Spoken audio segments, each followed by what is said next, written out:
स्वागत है बच्चों क्लास 9th के इस बायो की क्लास में। मैं अखिलेश पाठक, आपका बायो टीचर। बच्चों, क्लास 9th में साइंस सब्जेक्ट के 3 पार्ट होते हैं। इसमें फिजिक्स, केमिस्ट्री और बायोलॉजी। तो मैं आपको बायोलॉजी के जो डिफरेंट चैप्टर्स हैं साइंस में दिए गए हैं उनको पढ़ाऊँगा। आज उसी से रिलेटेड फर्स्ट चैप्टर जो बायोलॉजी का है, और जो बायोलॉजी का फर्स्ट चैप्टर तो है ही, लेकिन हमारे जीवन का भी एक बेहद ही इम्पॉर्टेंट, या यूँ कहें जिसे हम कहते हैं कि स्ट्रक्चरल और फंक्शनल हमारी यूनिट है, जिसे शॉर्ट में हम सेल कहते हैं, उसके बारे में यहाँ पर हम डिटेल स्टडी करेंगे।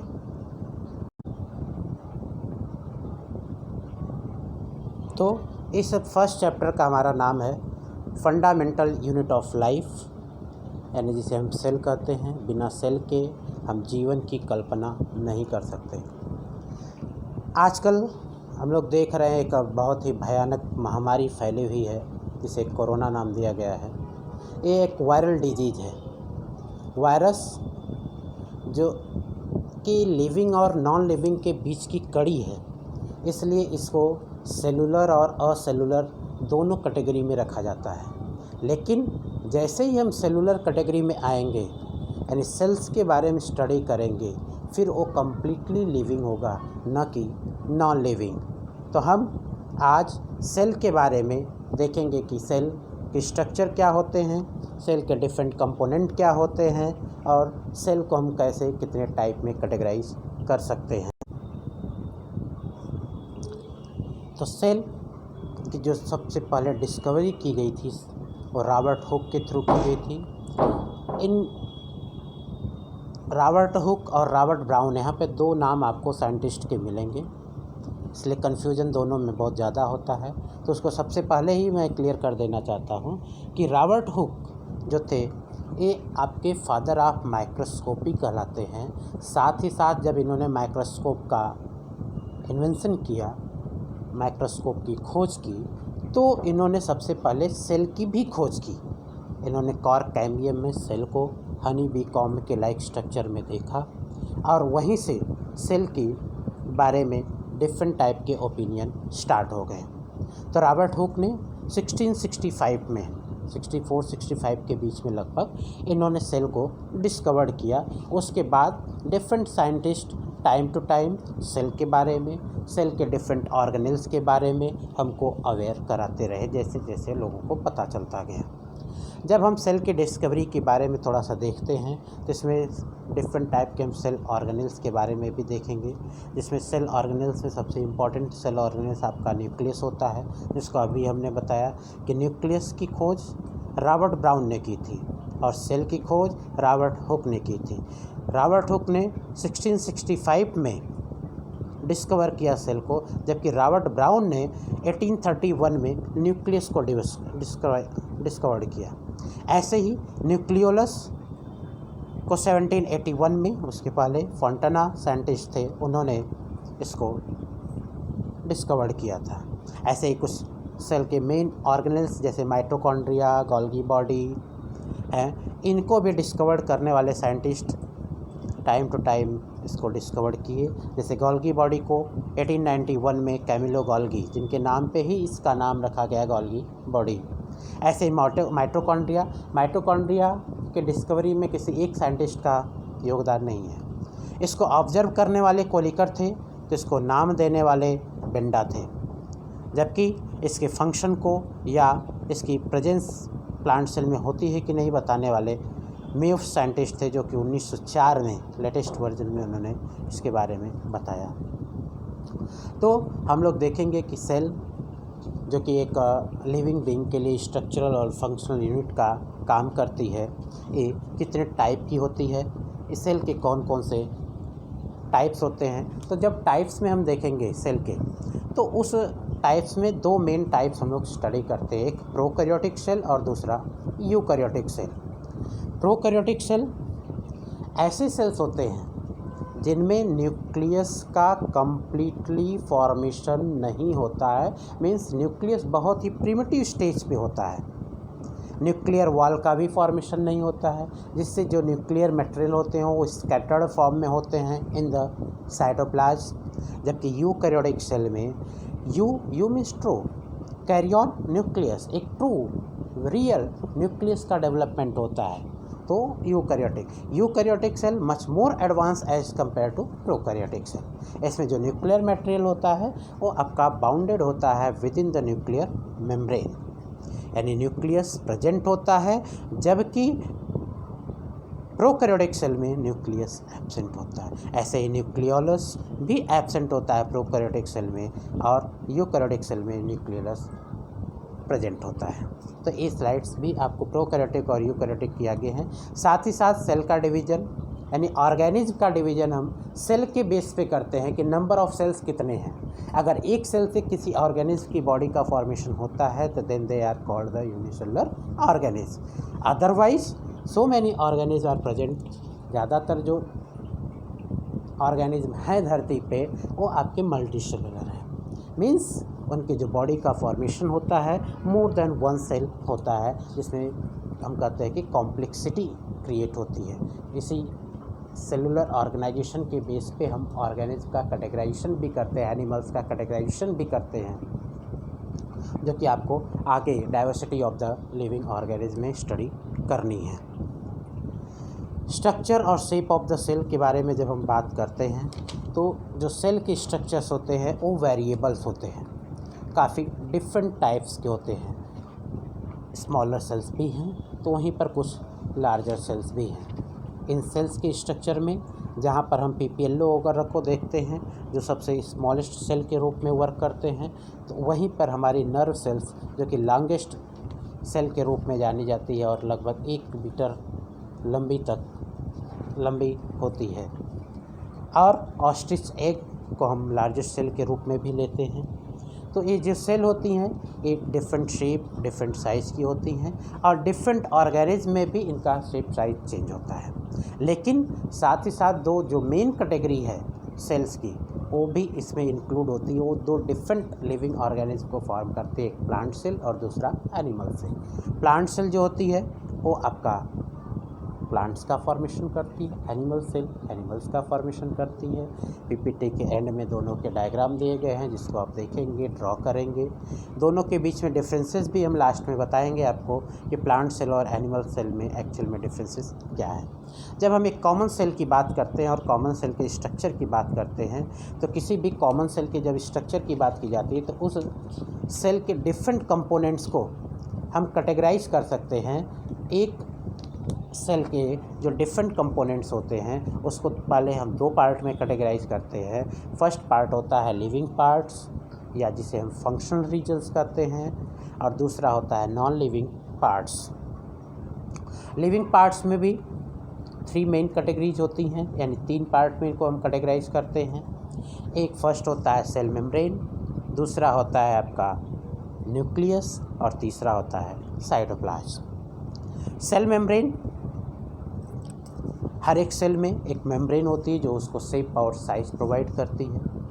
Semi permeable membrane generally present होती है, यानी वो सेलेक्टेड मॉलिक्यूल्स को, सेलेक्टेड पार्टिकल्स को आउटसाइड और इनसाइड मूवमेंट में हेल्प करती है या मूवमेंट को अलाउ करती है।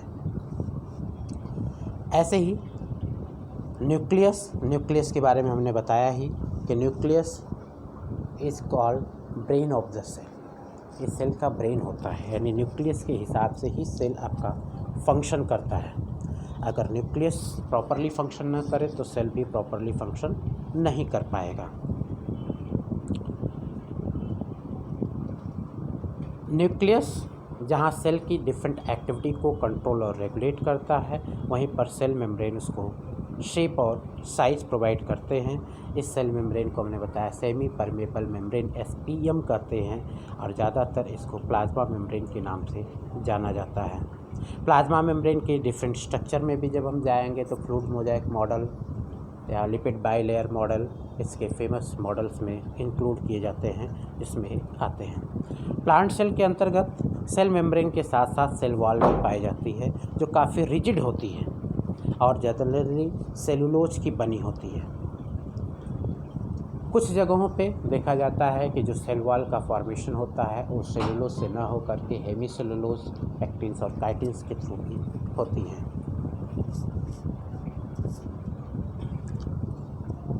डिफरेंट टाइप्स के सेल ऑर्गेनेल्स के बारे में हम जब देखेंगे कि कौन कौन से सेल ऑर्गेनेल्स हैं, तो इन डिफरेंट टाइप्स के सेल ऑर्गेनेल्स में हम देखेंगे आपके endoplasmic reticulum, mitochondria, Golgi bodies, ribosomes, lysosomes, plastids, peroxisomes, centrosomes, ये डिफरेंट टाइप्स के आपके सेल ऑर्गेनेल्स होते हैं। इन्हीं में कुछ हमने नॉन लिविंग पार्ट्स की भी बात की।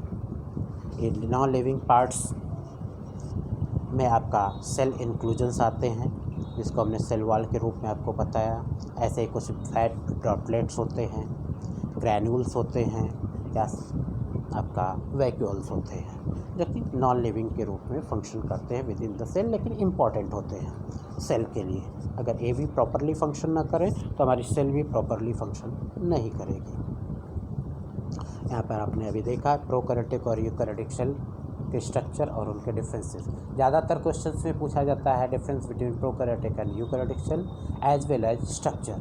तो दोनों को आप स्टार्टिंग के इंट्रोडक्शन में जो हमने दिया प्लस इस स्लाइड नोट से आप नोट करेंगे, देखेंगे। स्ट्रक्चर है यूकैरियोटिक सेल का। साइटोप्लाज्म के बारे में दिया गया है कि प्रोटोप्लाज्मिक मास होता है सेल के अंतर्गत।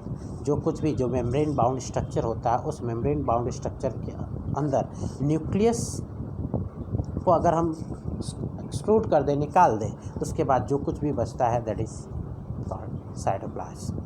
यानी साइटोप्लाज्म में ही हमारे डिफरेंट टाइप्स के सेल ऑर्गेनेल्स इंक्लूड होते हैं और ये डिफरेंट टाइप्स के सेल ऑर्गेनेल्स प्रॉपरली फंक्शन करते हैं और सेल के फंक्शन में इम्पॉर्टेंट रोल प्ले करते हैं।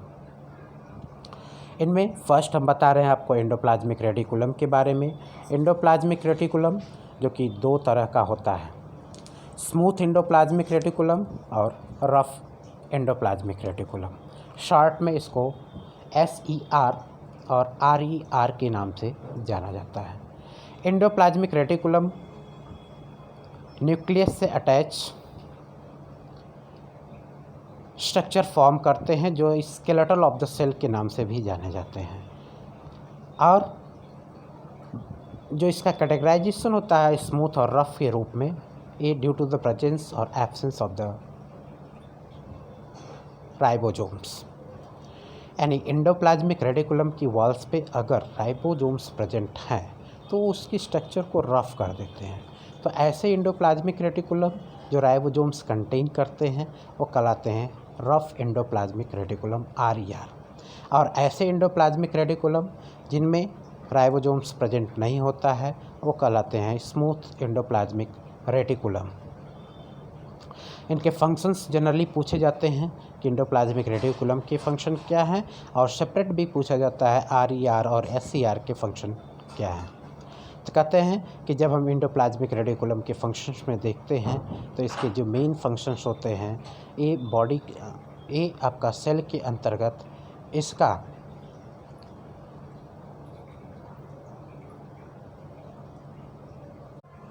स्केलेटल फॉर्म करता है। यानी कि इसका मेन फंक्शन होता है सेल को एक फ्रेमवर्क प्रोवाइड करना, जिसकी सहायता से इसकी डिफरेंट बायोकेमिकल एक्टिविटी सुचारू रूप से परफॉर्म हो सके। साथ ही साथ इसमें जब हम ऑब्ज़र्व करेंगे RER और SER को डिफ्रेंशिएट करेंगे तो RER due to presence of the ribosomes, इनका जो मेन फंक्शन होता है वो होता है आपका प्रोटीन सिंथेसिस करना। और SER जहाँ पर राइबोसोम्स प्रेजेंट नहीं होते हैं, उनका जो मेन फंक्शन होता है डिटॉक्सिफिकेशन करना, साथ ही साथ लिपिड फॉर्मेशन करना। तो ये एंडोप्लाज्मिक रेटिकुलम के फंक्शंस इम्पॉर्टेंट रूप से पूछे जाते हैं, इनके स्ट्रक्चर्स भी पूछे जाते हैं, उनको आप नोट करेंगे। नंबर 2 ऑर्गेनेल्स के रूप में गोल्गी ऑपरेटर्स, जिसको हमने बताया कि डिस्कवर्ड करने वाले कैमिलो गोल्गी थे और उन्हीं के नाम के बेस पे इसको नाम दे दिया गया क्या, गोल्गी ऑपरेटर्स या गोल्गी बॉडीज़। 1891 में इन्होंने इसको डिस्कवर किया था। ये एक फ्लैट मेम्ब्रेन के रूप में, सिस्टर्नीज के रूप में अरेंज होते हैं, एक दूसरे के ऊपर पैरेलल रो का फॉर्मेशन करते हैं, और उन्हीं में जो न्यू बॉडीज होते हैं जो सर्कुलर स्ट्रक्चर फॉर्म करते हैं उसे हम वेजिकल्स फॉर्म भी करते हैं। इनका जो मेन फंक्शंस होता है, ये सेक्रेटरी इन नेचर होते हैं, यानी सेक्रीशन करते हैं डिफरेंट केमिकल्स का, डिफरेंट हार्मोन्स का, डिफरेंट प्रोटीन्स का, एंजाइम्स का, और साथ ही साथ उनके पैकेजिंग में भी हेल्पफुल होते हैं। और इनके इन फंक्शन के कारण ही इनको हाउस ऑफ सेल भी कहा जाता है, एक्सपोर्ट हाउस ऑफ सेल, क्योंकि जहाँ सेक्रीशन करते हैं वहीं पे पैकेजिंग करते हैं और पैकेजिंग करके स्टोर करते हैं। यानी लाइजोजोम्स वगैरह का जो फॉर्मेशन होता है उसमें गोल्गी एपरेटस का बहुत ही इम्पोर्टेंट रोल होता है। लाइजोजोम्स या पैरोक्सीजोम्स का जो फॉर्मेशन किया जाता है वो गोल्गी एपरेटस की सहायता से ही किया जाता है। ऐसे ही इनका जो मेन फंक्शंस होता है सेल वॉल की, सेल मेम्ब्रेन की, इन सब की फॉर्मेशन में भी ये अपना इम्पॉर्टेंट रोल प्ले करते हैं। साथ ही साथ जानेंगे कि गोल्गी ऑपरेटर्स जो होते हैं ब्लू ग्रीन एल्गी हैं या हमारी आरबीसी सेल्स होते हैं, इन सब में गोल्गी बॉडी जो होती हैं एब्सेंट होती हैं, इनको भी आप अपने माइंड में रखेंगे।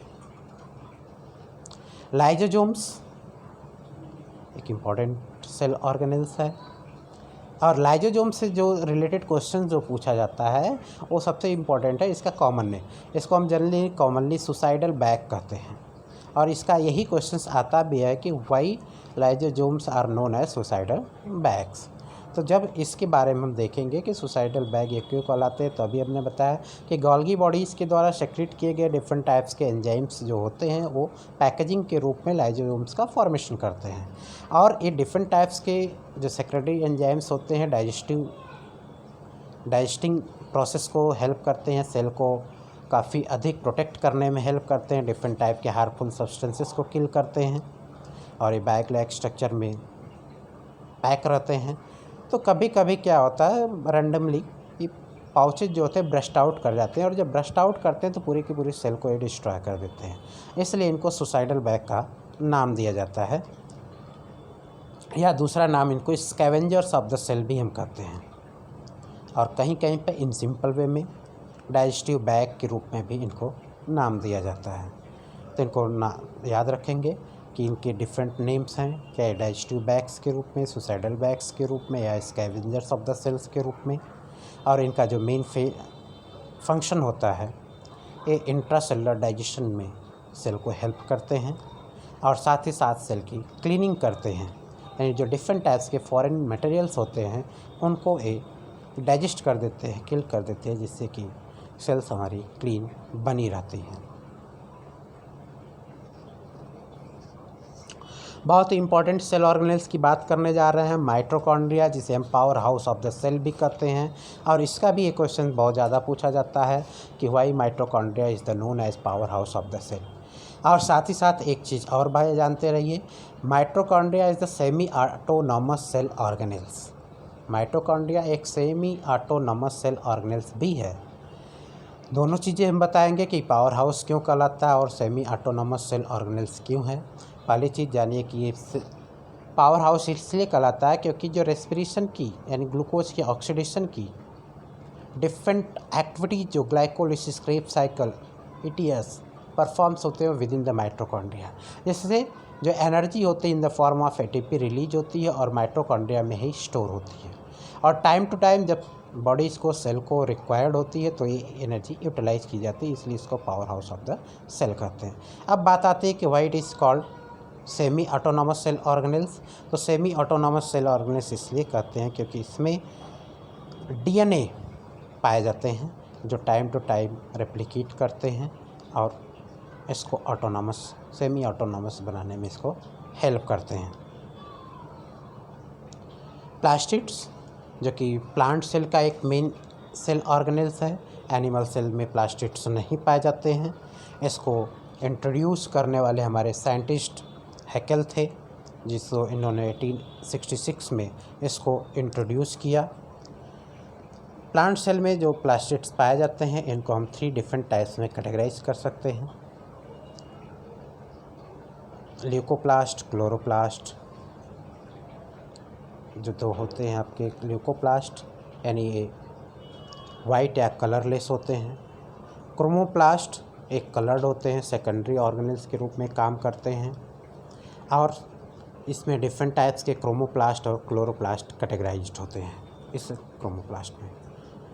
क्लोरोप्लास्ट जो ग्रीन कलर का होता है प्लांट के अंतर्गत फोटोसिंथेसिस के लिए रिस्पॉन्सिबल होता है, ज़्यादातर मेसोफिल सेल्स में पाया जाता है।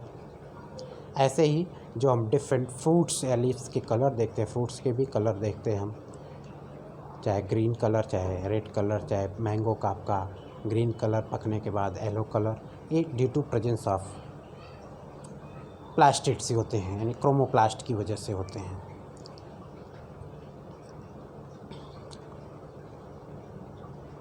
वैक्यूल्स के बारे में कहेंगे कि प्लांट सेल का मेन सेल ऑर्गेनेल्स है।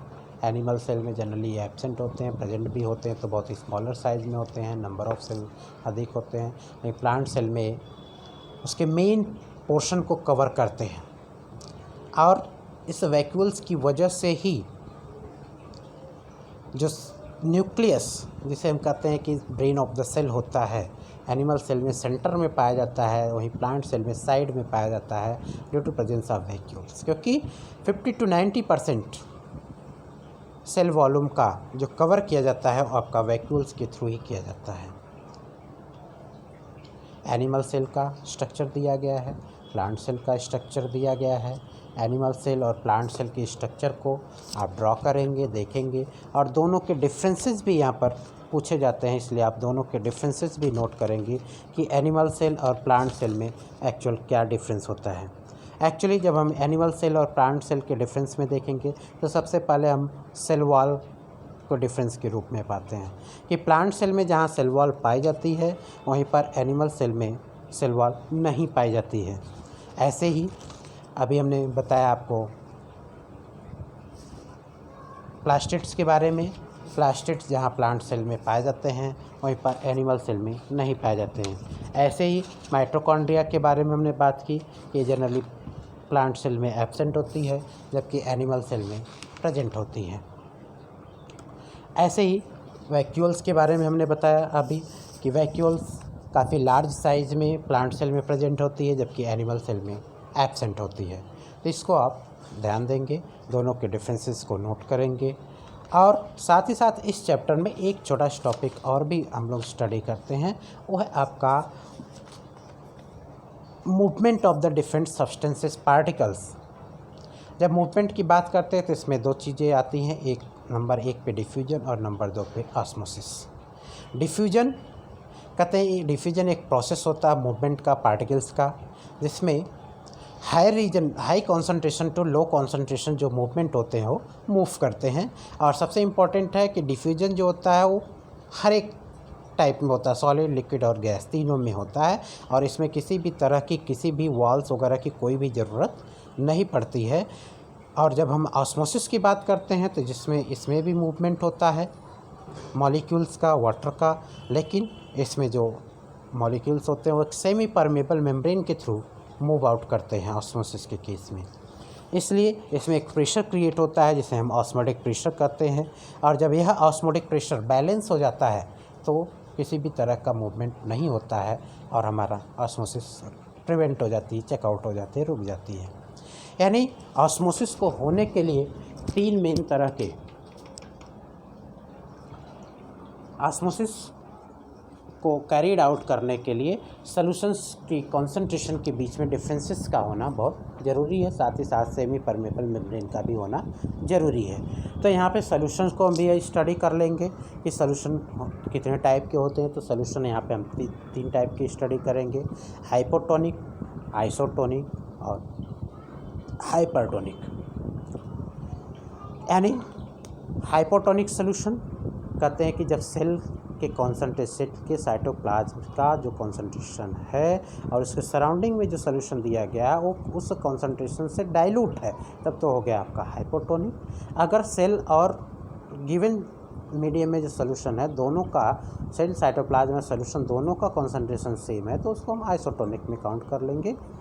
और हाइपरटोनिक जब कहते हैं कि ऑस्मोसिस यहाँ पर होती है, यानी जो सराउंडिंग में, यानी जो सोल्यूशन हमने फॉर्म किया वो सेल साइटोप्लाज्म से कॉन्सेंट्रेटेड है, तो हमारा हाइपरटोनिक कहलाएगा। इसके एग्जांपल्स भी हम देख लेंगे। जैसे रेजिन्स को जब हम पानी में डालते हैं तो स्वेलन अप कर जाती है, फूल जाती है। ये क्यों?